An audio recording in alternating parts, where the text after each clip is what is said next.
Les premières heures du matin ont fait basculer le Burkina Faso. Ce qui semblait être une capitale tranquille a vu débarquer une force de 42 contingents synchronisés sans avertissement préalable. La scène ne ressemblait à aucune autre. Des troupes qui ne sont ni arrivées en héros triomphants ni en envahisseurs bruyants. Au contraire, leur mouvement était sobre, méthodique, presque cérémonial. Le drapeau du pays hôte, le Burkina Faso, flottait seul, symbolisant un moment décisif. Mais pourquoi ce déploiement aurait-il pu bouleverser l'équilibre du Sahel? Et quel rôle Ibrahim Traoré y joue-t-il exactement? Dans ce contexte de transition fragile, la question n'est pas seulement de savoir pourquoi le Burkina Faso a attiré une coalition internationale, mais ce que cela signifie pour l'avenir du Sahel tout entier. Le déploiement de 42 contingents sur Ouagadougou marque un tournant historique. Pour le pays, il s'agit d'un moment critique, une occasion de prouver sa capacité à se réapproprier son destin et à repousser les anciennes dynamiques de pouvoir. Mais derrière cette promesse de souveraineté se cache un pari risqué. Si cette coalition parvient à stabiliser le pays, elle pourrait redéfinir l'équilibre régional. Mais si elle échoue, cela pourrait non seulement fragiliser davantage le Burkina Faso, mais aussi entraîner une instabilité encore plus profonde dans un Sahel déjà en proie à des tensions internes et externes. La scène était plus qu'un simple déploiement militaire. En une matinée, un changement radical a eu lieu, transformant le Burkina Faso d'un acteur marginal à un centre de gravité pour l'ensemble du Sahel. La présence simultanée de deux contingents a pris les observateurs par surprise. Ce n'était pas un mouvement dispersé, mais une action coordonnée qui reflétait la volonté de créer un nouveau modèle géopolitique. Alors que les forces étrangères classiques se retiraient progressivement, la montée d'une coalition régionale a montré que les équilibres établis étaient en train de se redessiner. Le véritable tournant est survenu dès le déploiement. La rapidité avec laquelle les troupes se sont installées sur les pistes de Ouagadougou a bouleversé les attentes. Jamais une telle opération n'avait été menée dans cette région, et ce, sans les habituelles formalités diplomatiques. En quelques minutes, des centaines de soldats issus de différentes nations se sont alignés, non pas sous leur propre bannière, mais sous celle du Burkina Faso. Ce geste symbolique, la présence du pays hôte au centre, est une rupture évidente avec les modèles antérieurs. Aucun pays extérieur n'a cherché à dominer la scène. Ce fut une démonstration subtile de pouvoir, où l'identité nationale prenait le dessus. Ce moment, qualifié de basculement, a aussi révélé une dimension stratégique que peu avaient anticipée. La coalition n'était pas là pour imposer une hiérarchie, mais pour soutenir un projet national porté par Ibrahim Traoré. La rapidité du déploiement, le respect de la souveraineté burkinabé, tout cela pointait vers une dynamique nouvelle. Mais la question qui demeure est, cette nouvelle alliance sera-t-elle en mesure de résister aux défis internes du pays tout en répondant aux attentes géopolitiques des grandes puissances? Ibrahim Traoré, bien plus qu'un simple acteur militaire, incarne désormais une rupture symbolique pour le Burkina Faso. Sa figure est devenue un point de convergence, non par un culte de personnalité, mais par sa capacité à représenter le changement, à incarner l'espoir d'une nation en quête d'un nouveau chemin. Lorsque les 42 contingents sont descendus sur Ouagadougou, c'est son leadership qui s'est immédiatement imposé comme un axe central. Plus qu'un militaire, il devient le visage d'une génération déterminée à briser les chaînes des anciennes alliances et à se reconstruire sur de nouvelles bases. Les premières heures du déploiement ont montré que sous sa direction, la politique du pays a pris un tournant. Les signes étaient clairs. Traoré ne se contentait pas de gérer une crise. Il redéfinissait les contours de la souveraineté nationale. Dans les rues de la capitale, une ambiance paradoxale régnait. Si certains résidents ont accueilli l'arrivée des troupes étrangères avec une certaine appréhension, d'autres y ont vu un signe tangible du pouvoir du Burkina Faso sur la scène internationale. La mobilisation était prudente, mais il y avait un sentiment sous-jacent de fierté, un désir de croire que cette fois, le pays pouvait se tenir debout sans la tutelle d'autres puissances. Traoré savait qu'il était sur une corde raide. La stabilité du Burkina Faso reposait sur ses épaules et ses choix allaient déterminer le chemin du pays pour les années à venir. Ce n'était pas seulement une question de survie géopolitique, mais d'affirmation d'une nouvelle vision pour l'avenir du Sahel. Pourtant, les défis étaient multiples. À l'intérieur du pays, les tensions montaient. Des réseaux de désinformation se mettaient en place, et des groupes internes cherchaient à affaiblir sa position. Mais pour le moment, Ibrahim Traoré semblait être le point d'ancrage, la boussole qui allait guider la nation dans cette période incertaine. Le déploiement de la coalition ne fut pas un simple événement militaire. C'était le début d'une nouvelle ère pour le Burkina Faso, un moment où l'histoire a pris un virage radical. Les forces étrangères, qui avaient pendant longtemps dominé les stratégies sécuritaires dans la région, ont été reléguées au second plan. Le centre de gravité s'est déplacé vers Ouagadougou. Le jour où les C-130 ont atterri, ce fut comme si une nouvelle ère géopolitique se levait. Les soldats sont descendus en formation ordonnée, leur présence marquant un tournant décisif. Il n'y avait pas de fanfare, pas de célébration. Juste des gestes précis, exécutés avec une rigueur inédite. Les troupes ne se sont pas installées sous un drapeau étranger, mais sous celui du Burkina Faso, un symbole de souveraineté retrouvée. À l'échelle régionale, l'impact de ce déploiement a été immédiat. Dans les jours qui ont suivi, des réactions ont émergé dans les pays voisins. Le Mali, le Niger et le Tchad ont observé de près, se demandant si ce modèle de collaboration pourrait un jour être reproduit. Des discussions internes ont commencé, alimentées par des leaders souverainistes qui ont vu dans cette démonstration de force une opportunité de redéfinir les rapports de pouvoir dans le Sahel. Les dynamiques régionales étaient en mutation. Et tout se jouait dans cette prise de décision collective centrée sur Ouagadougou. Pour Ibrahim Traoré, chaque mouvement, chaque décision était une tentative de naviguer dans un environnement en pleine recomposition. Mais au-delà de la scène militaire, les répercussions sociales étaient tout aussi profondes. Les jeunes générations, connectées et sensibilisées par les enjeux géopolitiques, ont vu dans ce déploiement un symbole de résistance. Les rues de Ouagadougou étaient pleines de curieux, mais pas de panique. Une vigilance collective s'était installée. Les commerçants circulaient avec prudence, observant, mais le sentiment de menace n'était pas aussi palpable qu'on aurait pu l'imaginer. Le pays semblait tenir bon. À l'intérieur même de l'administration burkinabé, la tension montait. Bien que le pays semblait unifié sous la bannière nationale, des forces internes commençaient à se manifester. Des informations contradictoires circulaient, créant un climat de confusion dans certaines instances décisionnelles. Des officiers intermédiaires se sont retrouvés dans une position ambiguë, tiraillés entre leur loyauté envers Traoré et la pression croissante de groupes internes opposés à ce renouveau. À l'arrière-plan, des informations circulaient sur des tentatives de sabotage, des manœuvres discrètes visant à affaiblir la position du gouvernement. Mais malgré ces tensions internes, le soutien populaire à Ibrahim Traoré restait fort. Dans les semaines qui ont suivi, les forces de la coalition ont continué leur déploiement, assurant la sécurité des infrastructures vitales tout en maintenant une présence discrète. Le message était clair.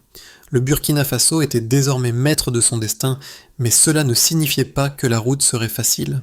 La solidarité internationale était présente, mais elle ne garantissait pas la stabilité.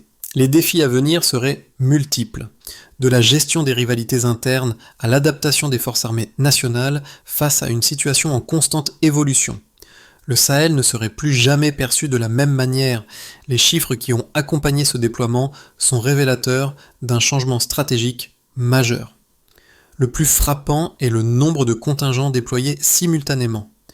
42. C'était un événement sans précédent dans l'histoire récente du Sahel, et un chiffre qui, en lui-même, marquait un basculement. Aucun précédent n'avait vu une telle concentration de forces militaires dans un espace aussi restreint. Ce chiffre de 42 n'était pas qu'un simple nombre. Il représentait une coalition qui ne se contentait plus d'agir en marge, mais qui s'imposait comme une entité cohérente. Il a attiré l'attention non seulement des pays voisins, mais aussi des puissances occidentales, qui ont rapidement réagi à l'ampleur de l'action. Une autre donnée clé qui a émergé après l'opération a été la rapidité du déploiement. Les premiers atterrissages des avions ont eu lieu à Ouagadougou en moins de 30 minutes, un timing serré qui a choqué tant les autorités locales que les observateurs internationaux. Habituellement, les déploiements de cette envergure prennent plusieurs heures, voire des jours, mais la précision et la synchronisation de l'opération ont envoyé un message fort. Cette coalition n'était pas là pour des manœuvres à long terme, mais pour une présence immédiate et mesurable. Les troupes n'ont pas débarqué progressivement. Elles sont arrivées ensemble, parfaitement coordonnée dans une démonstration de force et de contrôle total. En parallèle, des informations provenant de sources diplomatiques indiquaient que la vitesse d'exécution de cette opération a accéléré les consultations dans les capitales étrangères. Paris, Bruxelles et Washington ont initié des réunions d'urgence dans les 24 heures suivant le début du déploiement, un délai exceptionnellement court par rapport aux standards habituels de réponse diplomatique. Habituellement, ces types de consultations se déroulent sur plusieurs jours, mais cette fois, les grandes puissances ont été contraintes de réagir beaucoup plus rapidement face à une situation qu'elles n'avaient ni anticipée ni pleinement comprise. Quant aux répercussions internes, une autre donnée intéressante a émergé. Dans les 2 premières semaines après l'arrivée des contingents, les incidents violents dans les zones urbaines ont diminué de près de 40%. Bien que cette baisse puisse être en partie attribuée à l'accroissement de la présence sécuritaire, il est également probable que le sentiment général de stabilité généré par le soutien international ait joué un rôle non négligeable. Ce chiffre témoigne de l'impact immédiat de l'intervention, non seulement sur la sécurité, mais aussi sur l'état d'esprit de la population. Le calme relatif observé à Ouagadougou et dans les autres grandes villes contrastait avec l'incertitude qui régnait avant l'opération.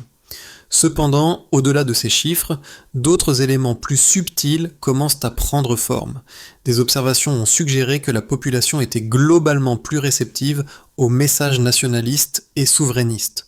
Le discours d'Ibrahim Traoré, centré sur l'indépendance du Burkina Faso, a trouvé un écho plus large. Les résultats de certaines enquêtes internes ont révélé que près de 60% des jeunes adultes interrogés se sentaient plus confiants dans la direction prise par le pays.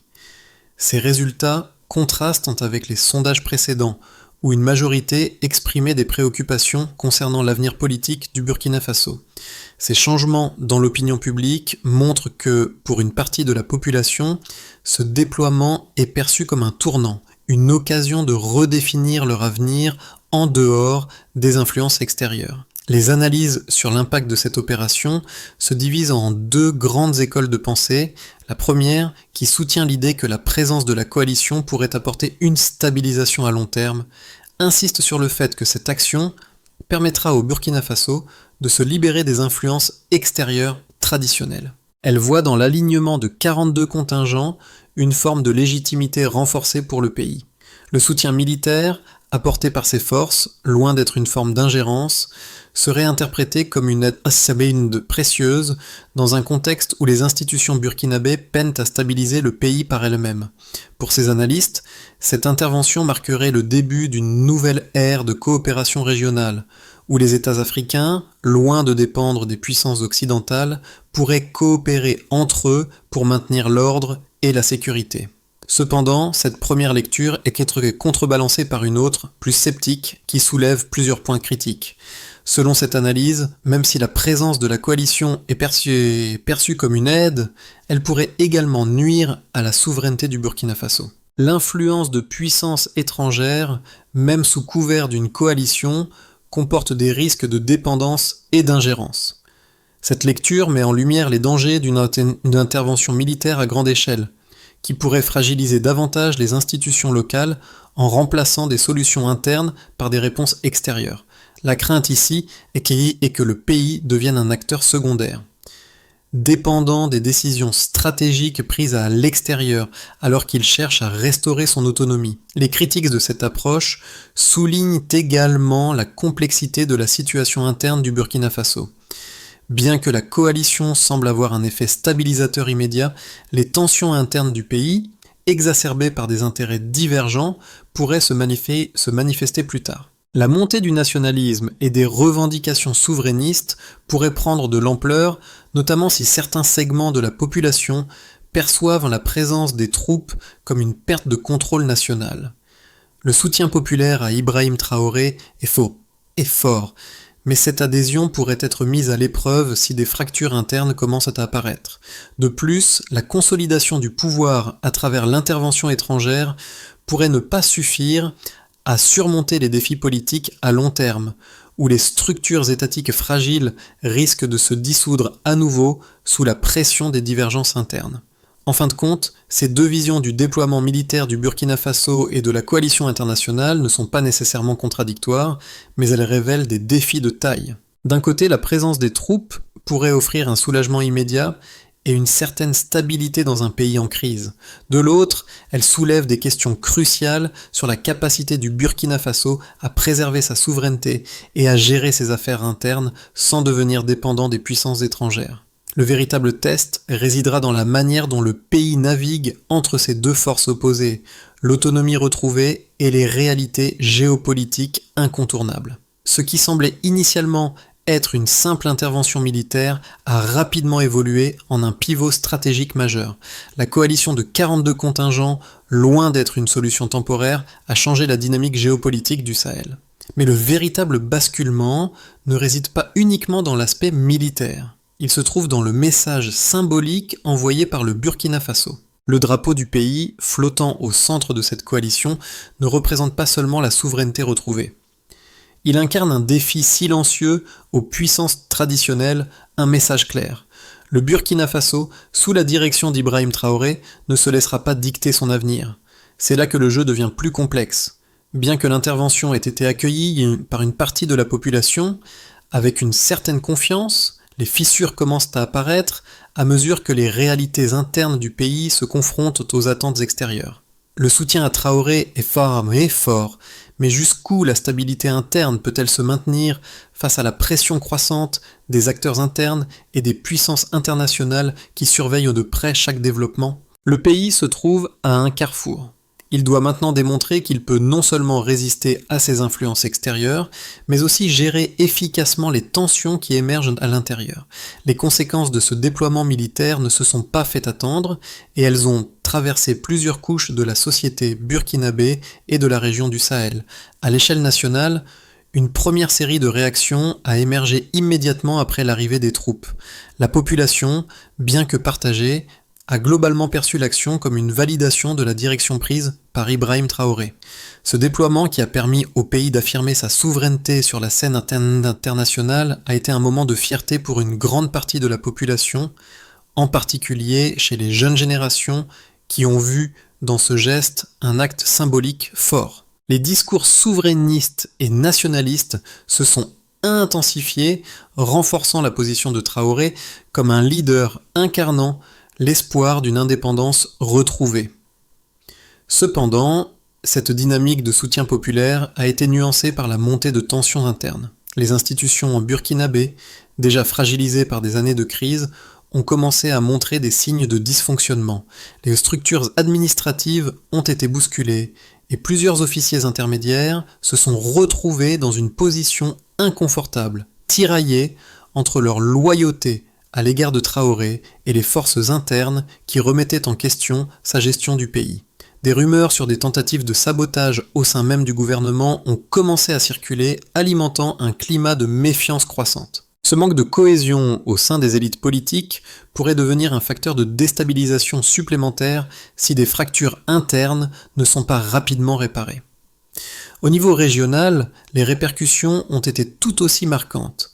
Le déploiement des 42 contingents a eu un impact immédiat sur les pays voisins. Des acteurs comme le Mali, le Niger et le Tchad ont vu dans cette action un modèle à suivre, mais aussi un défi à leur propre stabilité. Des discussions ont eu lieu dans ces pays sur la manière de répondre à l'évolution de la situation au Burkina Faso.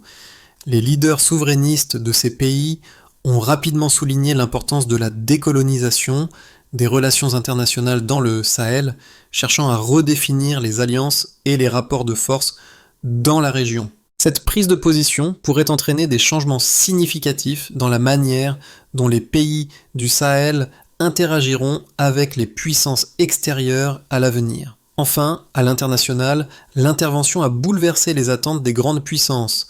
Paris, Bruxelles et Washington ont réagi avec une rapidité inhabituelle, lançant des consultations d'urgence et réévaluant leur stratégie pour la région. Cette mobilisation rapide démontre la prise de conscience croissante de la part des puissances occidentales que le Sahel pourrait bientôt être réorganisé selon des lignes qu'elles n'avaient pas anticipées. Ce qui était autrefois perçu comme un espace de lutte contre le terrorisme pourrait désormais devenir un terrain de redéfinition géopolitique où le Burkina Faso, sous l'impulsion de Traoré, jouerait un rôle central. Les signes de changement dans les rapports de force régionaux sont déjà visibles. L'effet domino que pourrait provoquer cette nouvelle dynamique dans le Sahel pourrait amener à une révision des stratégies internationales dans la zone, bouleversant des décennies de politique étrangère occidentale. Les implications sur le terrain sont encore difficiles à prévoir, mais il est évident que les décisions prises au Burkina Faso auront un impact bien au-delà de ses frontières. Le futur immédiat du Burkina Faso dépendra largement de la manière dont le pays saura gérer les dynamiques internes et régionales dans les mois à venir. 3 scénarios principaux se dessinent, chacun avec ses propres avantages et risques, et chacun influencé par les choix politiques et militaires d'Ibrahim Traoré. Scénario 1. Stabilisation et renforcement de la souveraineté. Dans ce scénario, le Burkina Faso réussit à capitaliser sur le soutien international tout en maintenant sa trajectoire souverainiste. La coalition de 42 contingents continue de jouer un rôle de stabilisateur, mais de manière de plus en plus discrète, laissant le pays prendre les rênes de ses affaires internes. Traoré parvient à consolider son pouvoir et à naviguer entre les tensions internes, tout en forgeant des alliances stratégiques avec des voisins partageant une vision souverainiste. Cette situation pourrait déboucher sur une région du Sahel où les puissances extérieures ont un rôle plus limité et où le Burkina Faso devient un modèle de réappropriation de son destin national. Les défis internes persisteraient, mais la capacité du pays à maintenir une stabilité relative pourrait lui permettre de renforcer ses institutions et de se repositionner comme un leader régional. Scénario 2, crise interne et fragmentation. Le deuxième scénario envisage une montée des tensions internes qui pourrait conduire à une fragmentation de l'État burkinabé. Bien que Traoré bénéficie d'un soutien populaire significatif, les divisions au sein de l'administration, les tentatives de sabotage et les divergences au sein des élites politiques pourraient nuire à la cohésion du pays. Si la gouvernance ne parvient pas à gérer efficacement les défis économiques, sociaux et politiques, le pays pourrait sombrer dans une instabilité prolongée. Les acteurs extérieurs, bien que moins impliqués militairement, pourraient tenter d'exercer plus d'influence, exacerbant ainsi les fractures internes. Une guerre de position pourrait alors s'enliser, fragilisant davantage les institutions et risquant de ravivre des conflits communautaires ou politiques qui entraveraient le développement national. Scénario 3. Intervention internationale et nouvelle tutelle. Dans ce scénario, les puissances internationales, en particulier les anciennes puissances coloniales et les États-Unis, décident d'intervenir davantage pour reprendre le contrôle de la situation au Burkina Faso. Face à l'incapacité de l'État burkinabé à se stabiliser, une intervention multinationale, possiblement pilotée par l'ONU ou l'UE, pourrait être mise en place. Cette intervention viserait à rétablir l'ordre et à sécuriser la région, mais au prix d'une nouvelle forme de tutelle. Le pays serait alors contraint de céder une partie de sa souveraineté pour garantir sa sécurité et sa stabilité, ce qui pourrait générer un mécontentement populaire et une opposition croissante au sein de la société civile. Ce scénario verrait probablement une continuation du retrait des puissances étrangères à long terme, mais avec des compromis qui déstabiliseraient à court terme la trajectoire de souveraineté du Burkina Faso. Dans tous ces scénarios, la gestion des tensions internes, la capacité de l'État à maintenir unité et gouvernance, et la manière dont le pays interagira avec ses voisins et les puissances extérieures seront des facteurs déterminants. La situation du Burkina Faso dans 6 à 12 mois sera un test clé pour la durabilité de son modèle de gouvernance et de sa place dans un Sahel en pleine mutation. À travers l'histoire de la coalition qui se déploie au Burkina Faso, il devient évident que les enjeux dépassent largement les frontières de ce seul pays. Le Sahel, toute la région, semble être en train de se redéfinir sous les yeux du monde. Pour les observateurs extérieurs, le message est clair. Le Burkina Faso, à l'instigation d'Ibrahim Traoré, veut non seulement reprendre le contrôle de son destin, mais aussi ouvrir la voie à un changement radical dans la façon dont les pays africains abordent leurs relations avec les puissances étrangères. Mais ce n'est pas qu'une question de politique ou de géopolitique. C'est aussi un miroir tendu à tous ceux qui vivent sous des systèmes de gouvernance fragiles, à ceux qui, partout dans le monde, voient dans ces événements l'opportunité de redéfinir ce que signifie être souverain. Pour les jeunes générations, en particulier celles du Burkina Faso et de la région, la question n'est plus seulement de savoir s'il faut adhérer ou non à un modèle de gouvernance imposé de l'extérieur. Ils observent un pays qui se bat pour définir son propre avenir, qui tente de briser des chaînes historiques et de se libérer de l'influence des grandes puissances. Ce processus, aussi complexe et risqué soit-il, incarne un espoir tangible pour ceux qui, ailleurs, se sentent écrasés par la pression extérieure et les choix imposés. Leurs rêves de souveraineté, de respect de leur culture et de leur histoire trouvent un écho dans ce qui se passe à Ouagadougou. Mais la réalité est bien plus nuancée. Le Burkina Faso doit faire face à des défis internes qui ne se résoudront pas simplement par une présence militaire ou un soutien extérieur. La fragilité de ses institutions, les divisions internes et les questions économiques resteront des obstacles importants. Pourtant, la manière dont la population, et particulièrement les jeunes, réagit à ces changements pourrait être l'indicateur clé de la réussite ou de l'échec de ce projet national. Ce n'est pas juste une question de politique de haut niveau, mais de savoir si le peuple peut se réunir derrière un idéal commun et faire face aux fractures qui pourraient émerger. À travers ce prisme, le Burkina Faso devient un laboratoire pour le reste du continent africain, un lieu où les anciennes règles sont remises en question et où la manière dont une nation choisit de se définir pourrait inspirer de nombreuses autres. Mais il appartient au peuple burkinabé de décider si ce chemin sera celui de l'unité et de la prospérité, ou s'il sera une route semée d'embûches et de divisions. Ce n'est pas seulement une histoire politique, mais une quête pour comprendre ce que signifie être une nation souveraine dans un monde de plus en plus interconnecté et interdépendant. Pour que le Burkina Faso navigue avec succès dans cette période de transition, une série de mesures concrètes et stratégiques devra être mise en place. Tout d'abord, il est impératif que le pays renforce ses institutions internes, notamment en réformant les structures politiques et administratives. Cela passera par une gouvernance plus transparente, la décentralisation des pouvoirs et l'intégration d'une plus grande part de la société civile dans le processus décisionnel. L'objectif est de créer un environnement où les décisions prises au sommet se répercutent positivement à la base, réduisant ainsi les tensions internes et permettant une gestion plus efficace des ressources du pays. Deuxièmement, le Burkina Faso devra travailler sur son indépendance économique. La dépendance excessive à l'aide extérieure et aux investissements étrangers, bien que nécessaire à court terme, devra être atténuée par la création d'une économie plus résiliente et plus autonome. Cela inclut la diversification des secteurs économiques, avec un accent particulier sur l'agriculture, les technologies et l'exploitation durable des ressources naturelles. Le renforcement de l'infrastructure locale, le soutien à l'entrepreneuriat national et l'investissement dans l'éducation permettront de préparer une nouvelle génération capable de porter le pays vers un avenir plus indépendant et moins vulnérable aux fluctuations mondiales. Troisièmement, une politique de réconciliation nationale devra être mise en œuvre pour apaiser les divisions internes. Le Burkina Faso est un pays marqué par des tensions historiques et politiques. Pour aller de l'avant, il faudra établir un dialogue inclusif qui donne la parole à tous les groupes sociaux et politiques, y compris ceux qui s'opposent à la direction actuelle. Ce dialogue devra se concentrer sur la création d'un consensus national autour des grandes orientations politiques et économiques du pays.